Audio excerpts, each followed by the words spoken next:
La historia importa. Para comprender los problemas económicos de las sociedades contemporáneas, es necesario comprender la historia, conocerla y comprenderla. No todos los economistas piensan así. La mayoría de los economistas y la teoría económica ortodoxa construye modelos, elabora leyes que considera que son de validez universal y que sirven para todos los países y para todas las épocas. Sin embargo, algunos economistas pensamos que el sistema económico está formado por una serie de instituciones que tienen un origen histórico y que se comportan de forma diferente en unos países que en otros. Por instituciones entendemos las leyes escritas, los reglamentos, pero también nos referimos a las costumbres, los usos, las normas éticas, religiosas, morales, que la sociedad impone a los individuos que la componen y restringe o limita su forma o conduce su forma de actuar en la sociedad. Estas instituciones son diferentes en los distintos países porque han sido creadas por procesos históricos diferentes. Las instituciones dependen del proceso histórico que las ha creado. Y cuando tratamos de aplicar una política económica a distintos países, si aplicamos la misma política económica, nos damos cuenta de que el efecto que tiene es diferente en unos países de otros, precisamente por las instituciones que tiene cada país y por las diferencias que hay entre las instituciones.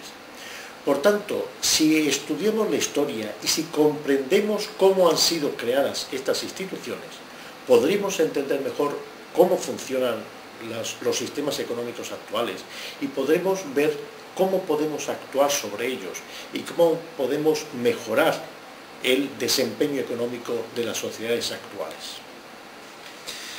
Pensemos, por ejemplo, en los países latinoamericanos. Las políticas económicas que se intentan aplicar en estos países chocan frecuentemente con problemas de corrupción y caciquismo. En estos países tienen un protagonismo especial viejas instituciones religiosas y militares. En estos países hay una gran tradición de populismo, de demagogia, de violencia política.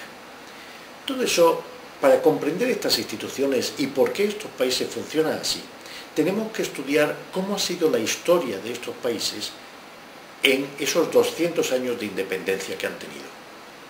Y a la vez, para poder comprender cómo actuaron y por qué actuaron las élites latinoamericanas así en estos últimos 2 siglos, tendremos que comprender también y estudiar cómo era el imperio español antes de su independencia.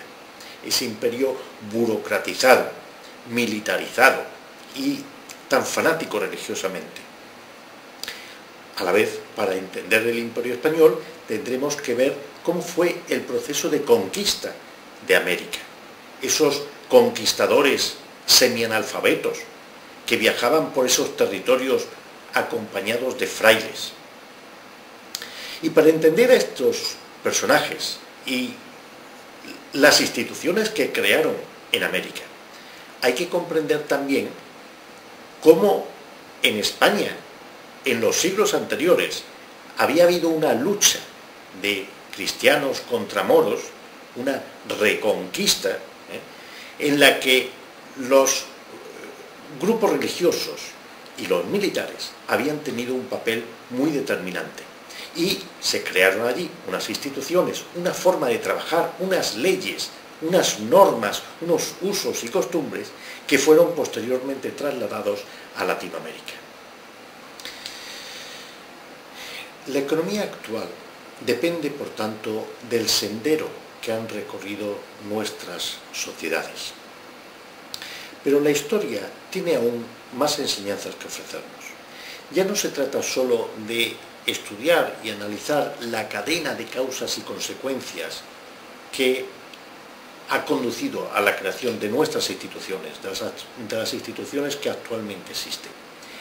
Si nos vamos más lejos y analizamos el Imperio Romano, o el Imperio Chino, o los imperios mesopotámicos, o mesoamericanos, o los de la cordillera andina, podemos observar la existencia de unos rasgos comunes a todos los imperios, la existencia de unos ciclos económicos, algo que es común a todos y que también podemos observar que tenemos en el imperio actual. Si conocemos las razones por las que se producen esos ciclos, que son iguales en todos los imperios, podremos comprender mejor cómo son los problemas actuales y prever problemas futuros. Y aún más, si nos alejamos incluso hasta el Neolítico y el Paleolítico, y vemos cómo se comportaban los hombres en aquella época, y sabemos mucho de aquellas épocas, podremos entender cómo son los hombres actuales, que al fin y al cabo somos sus descendientes y hemos heredado muchas cosas de aquellos hombres neolíticos y paleolíticos. Los instintos, formas de comportarse que ahora mismo nos parecen irracionales. A veces nos sorprende cómo actúan otras personas o cómo actuamos nosotros mismos, cómo tomamos decisiones económicas que parecen irracionales o que en cualquier caso están en contra de lo que dicen los modelos económicos ortodoxos que deberíamos hacer. Y sin embargo actuamos así, porque esos instintos los hemos heredado de los tiempos del Paleolítico y del Neolítico. Si analizamos aquellas sociedades, podremos comprender también cómo somos ahora, cómo son los agentes económicos y por qué toman las decisiones que toman ahora en esta sociedad.